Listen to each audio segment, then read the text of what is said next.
Hi friends, எங்கள் வீட்டில் ரொம்ப நாளாக பசங்க வந்து வாட்டர் மெலன் ஐஸ்கிரீம் செஞ்சு கொடுங்கன்னு கேட்டுகிட்டே இருந்தாங்க. அதனால் ஈவினிங் கடைக்கு போயிட்டு இந்த வாட்டர் மெலன் வாங்கிட்டு வந்தேன். இப்போ வாங்க ஃப்ரெண்ட்ஸ், வாட்டர் மெலன் ஐஸ்கிரீம் எப்படி செய்யுதுன்னு பார்க்கலாம். வாட்டர் மெலன் வந்து பாதியாக கட் பண்ணி எடுத்துட்டேன். ஒரு பாதி மட்டும் நான் செஞ்சுக்கலான்னு சொல்லிவிட்டு அதில் இருக்கிறது எல்லாத்தையுமே வந்து மிக்ஸி ஜாரில் வந்து கட் பண்ணி போட்டுக்கிறேன். வாட்டர் மெலன் எல்லாத்தையும் வந்து இது மாதிரி கரண்டியில் எடுத்து போட்டுட்டு அதை தூக்கி போடாமல் அப்படியே வச்சுக்கலாம்.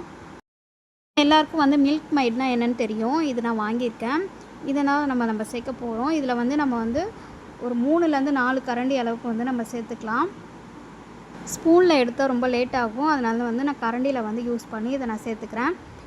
இந்த கரண்டியில் வந்து நான் 3 கரண்டி அளவுக்கு நான் சேர்த்துருக்கேன்.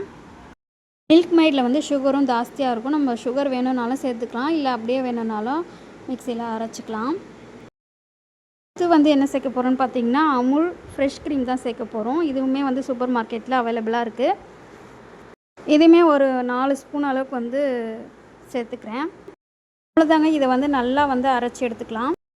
இப்போ பார்த்திங்கன்னா சூப்பராக அரைஞ்சிடுச்சு. பார்க்குறதுக்கே சூப்பராக இருக்குது. சீட்ஸ்லாம் இருக்கிறதுனால ஃபில்ட்ரு பண்ணி எடுத்துக்கலாம். இதில் கொஞ்சம் வந்து வாட்டர் மெலன்ஸ்லாம் குட்டி குட்டியாக கட் பண்ணி அதில் ஆட் பண்ணிக்கலாம். அங்கே ரெடி ஆகிடுச்சு. இப்போ வந்து ஃப்ரீசரில் வந்து 6 to 8 hours வந்து நம்ம வந்து ஃப்ரீஸ் பண்ணணும். இப்போ உடனே வந்து இதை சாப்பிட முடியாது. அதனால் ஃப்ரீஸ் பண்ணிவிட்டு நாளைக்கு தான் வந்து இதை வந்து எடுத்து கட் பண்ணி சாப்பிட முடியும். நாளைக்கு கண்டிப்பாக ஷேர் பண்ணுறேன். Thank you friends.